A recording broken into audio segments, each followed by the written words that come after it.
രണ്ട് രാജാക്കന്മാർ 5-ാം അധ്യായം. നാമാനെ സുഖപ്പെടുന്നു. സിറിയ രാജാവിൻ്റെ സൈന്യാധിപനായിരുന്നു നാമാൻ. രാജാവിന് അവനോട് പ്രീതിയും ബഹുമാനവുമായിരുന്നു. കാരണം അവൻ മുഖാന്തരം കർത്താവ് സിറിയയ്ക്ക് വിജയം നൽകി. ധീരനും പരാക്രമിയുമായിരുന്നെങ്കിലും അവൻ കുഷ്ഠരോഗിയായിരുന്നു. ഇസ്രായേലിനെ ആക്രമിച്ചപ്പോൾ സിറിയക്കാർ ഒരു പെൺകുട്ടിയെ തട്ടിക്കൊണ്ടുപോയിരുന്നു. അവൾ നാമാന്റെ ഭാര്യയുടെ പരിചാരികയായിരുന്നു. അവൾ തൻ്റെ യജമാനത്തിയോട് പറഞ്ഞു, എൻ്റെ യജമാനൻ സമറിയായിലെ പ്രവാചകൻ്റെ അടുത്തായിരുന്നെങ്കിൽ അവൻ യജമാനൻ്റെ കുഷ്ഠം മാറ്റുമായിരുന്നു. ഇസ്രായേൽക്കാരി പെൺകുട്ടി പറഞ്ഞ വിവരം നാമാൻ രാജാവിനെ അറിയിച്ചു. സിറിയ രാജാവ് പറഞ്ഞു, ഉടനെ പോവുക. ഞാൻ ഇസ്രായേൽ രാജാവിന് ഒരു കത്ത് തരാം. നാമാൻ 10 താലന്ത് വെള്ളിയും 6000 ഷെക്കൽ സ്വർണവും 10 വിശിഷ്ട വസ്തുക്കളും എടുത്ത് യാത്രയായി. അവൻ കത്ത് ഇസ്രായേൽ രാജാവിനെ ഏൽപ്പിച്ചു. ഇതിലിങ്ങനെ എഴുതിയിരുന്നു: എൻ്റെ ദാസൻ നാമാനെ കുഷ്ഠത്തിൽ നിന്ന് സുഖപ്പെടുത്തണമെന്ന് അപേക്ഷിക്കാനാണ് ഈ എഴുത്ത്. ഇസ്രായേൽ രാജാവ് കത്ത് വായിച്ചിട്ട് വസ്ത്രം കീറിക്കൊണ്ട് പറഞ്ഞു, കുഷ്ഠരോഗിയെ സുഖപ്പെടുത്തുവാൻ എന്നോട് ആവശ്യപ്പെടുന്നു. ജീവൻ എടുക്കാനും കൊടുക്കാനും ഞാൻ ദൈവമാണോ? കണ്ടോ, എന്നോട് മല്ലിടാൻ അവൻ പഴുതു നോക്കുന്നു. ഇസ്രായേൽ രാജാവ് വസ്ത്രം കീറി എന്ന് കേട്ട് ദൈവപുരുഷനായ എലീഷ രാജാവിനെ അറിയിച്ചു, നീ എന്തിനാണ് വസ്ത്രം കീറിയത്? അവൻ എൻ്റെ അടുത്ത് വരട്ടെ. ഇസ്രായേലിൽ ഒരു പ്രവാചകനുണ്ടെന്ന് അറിയട്ടെ. നാമാൻ രഥങ്ങളും കുതിരകളുമായി എലീഷയുടെ വീട്ടുപടിക്കലെത്തി. എലീഷ ദൂതനെ അയച്ച് അവനോട് പറഞ്ഞു, നീ ജോർദാനിൽ പോയി 7 പ്രാവശ്യം കുളിക്കുക.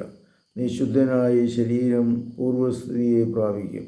എന്നാൽ നാമാൻ കുമിതനായി മടങ്ങിപ്പോയി. അവൻ പറഞ്ഞു, എലീഷ എൻ്റെ അടുത്ത് ഇറങ്ങി വന്ന് എൻ്റെ ദൈവമായ കർത്താവിൻ്റെ നാമം വിളിച്ചപേക്ഷിക്കുമെന്നും കരം വീശി കുഷ്ഠം സുഖപ്പെടുത്തുമെന്നും ഞാൻ വിചാരിച്ചു. മോസ്കസിലെ ആബാനായും ഫർനാഫും ഇസ്രായേലിൻ്റെ നദികളേക്കാൾ ശ്രേഷ്ഠമല്ലേ? അവയിൽ കുളിച്ച് എനിക്ക് ശുദ്ധി പ്രാപിച്ചുകൂടെ? ഇങ്ങനെ അവൻ ക്രൂദ്ധനായി അവിടെ നിന്നും തിരിച്ചുപോയി. എന്നാൽ ഭൃത്യന്മാർ അടുത്ത് എന്ന് പറഞ്ഞു, പിതാവേ, പ്രവാചകൻ ഭാരിച്ച ഒരു കാര്യമാണ് കൽപ്പിച്ചിരുന്നെങ്കിൽ അങ്ങ് ചെയ്യുമായിരുന്നില്ലേ? ഇപ്പോൾ കുളിച്ച് ശുദ്ധനാക്കുക എന്ന് പറയുമ്പോൾ എത്രയോ കൂടുതൽ താല്പര്യത്തോടെ അങ്ങത് ചെയ്യേണ്ടതാണ്. ഇങ്ങനെ ദൈവപുരുഷൻ്റെ വാക്കനുസരിച്ച് അവൻ ജോർദാനിൽ ഇറങ്ങി 7 പ്രാവശ്യം മുങ്ങി. അവൻ സുഖം പ്രാപിച്ചു. ശരീരം ശിശുവിൻ്റേതുപോലായി. അവൻ ഭൃത്യന്മാരോടൊത്ത് ദൈവശ്രേഷ്ഠൻ്റെ അടുത്ത് തിരിച്ചു എന്ന് പറഞ്ഞു, ഭൂമിയിൽ ഇസ്രായേലിൻ്റേതല്ലാതെ മറ്റൊരു ദൈവമില്ലെന്ന് ഞാനിപ്പോൾ അറിയുന്നു. അങ്ങയുടെ ദാസനിൽ നിന്ന് ഒരു സമ്മാനം സ്വീകരിച്ചാൽ. എലീഷ പറഞ്ഞു, ഞാൻ സേവിക്കുന്ന കർത്താവാണേ, ഞാൻ സ്വീകരിക്കുകയില്ല. നാമാൻ നിർബന്ധിച്ചെങ്കിലും അവൻ വഴങ്ങിയില്ല. അപ്പോൾ നാമാൻ പറഞ്ഞു, സ്വീകരിക്കുകയില്ലെങ്കിൽ 2 കഴുത ചുമട് മണ്ണ് തരണമെന്ന് ഞാൻ യാചിക്കുന്നു. ഇനിമേൽ കർത്താവിനല്ലാതെ മറ്റൊരു ദൈവത്തിനും അങ്ങയുടെ ദാസൻ ദഹനബലിയോ കാഴ്ചയോ സമർപ്പിക്കുകയില്ല. കർത്താവ് ഒരു കാര്യത്തിൽ ഈ ദാസനോട് ക്ഷമിക്കട്ടെ. എൻ്റെ യജമാനൻ എൻ്റെ കയ്യിൽ ചാരിക്കൊണ്ട് റിമ്മോൻ ക്ഷേത്രത്തിൽ ആരാധനയ്ക്ക് പോവുകയും ഞാൻ അവിടെ വണങ്ങുകയും ചെയ്യുമ്പോൾ കർത്താവ് അതെന്നോട് ക്ഷമിക്കട്ടെ. എലീഷ പറഞ്ഞു, സമാധാനമായി പോകുക. നാമാൻ കുറച്ചു ദൂരം പോയി. അപ്പോൾ ദൈവപുത്രനായ എലീഷയുടെ ഭൃത്യൻ ഹാഗസി ചിന്തിച്ചു, എൻ്റെ യജമാനൻ സിറിയക്കാരനായ നാമാൻ കൊണ്ടുവന്നതൊന്നും സ്വീകരിക്കാതെ വിട്ടയച്ചിരിക്കുന്നു.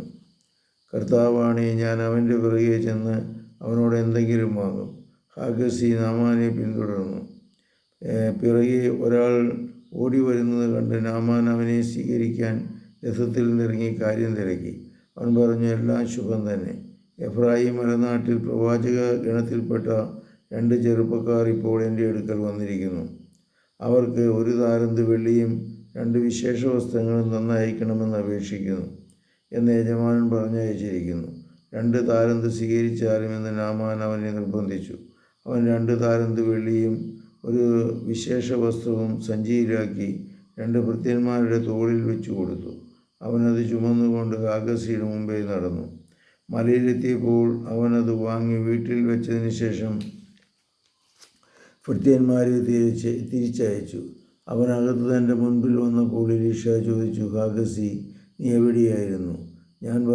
അവൻ പറഞ്ഞു, അങ്ങയുടെ ദാസൻ എങ്ങും പോയില്ല. എന്നാൽ എലീഷ പറഞ്ഞു, അവൻ എന്നെ സ്വീകരിക്കാൻ രഥത്തിൽ നിന്ന് ഇറങ്ങിയപ്പോൾ എൻ്റെ ആത്മാവ് അവിടെ ഉണ്ടായിരുന്നില്ലേ? പണം, വസ്ത്രം, ഒലിവ് തോട്ടങ്ങൾ, മുന്തിരിത്തോട്ടങ്ങൾ, ആടുമാടുകൾ, ദാസീദാസന്മാർ ഇവയൊക്കെ സ്വീകരിക്കാനുള്ള സമയമായിരുന്നു അത്. നാമാൻ്റെ കുഷ്ഠം നിനക്കും നിന്റെ സന്തതികൾക്ക് എന്നേക്കുമായി വന്നു ചേരും.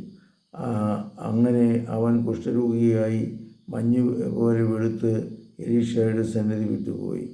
ഇത്രയുമാണ് ഈ വീഡിയോയിലുള്ളത്. കർത്താവേ, അനുഗ്രഹിക്കണമേ, ആശീർവദിക്കണമേ. പരിശുദ്ധ പരമദിവ്യകാരുണ്യത്തിന് നേരവും ആരാധനയും സ്തുതിയും പുകഴ്ചയും ഉണ്ടായിരിക്കട്ടെ. ഈശോ മിശിഹായ്ക്കും സ്തുതിയായിരിക്കട്ടെ.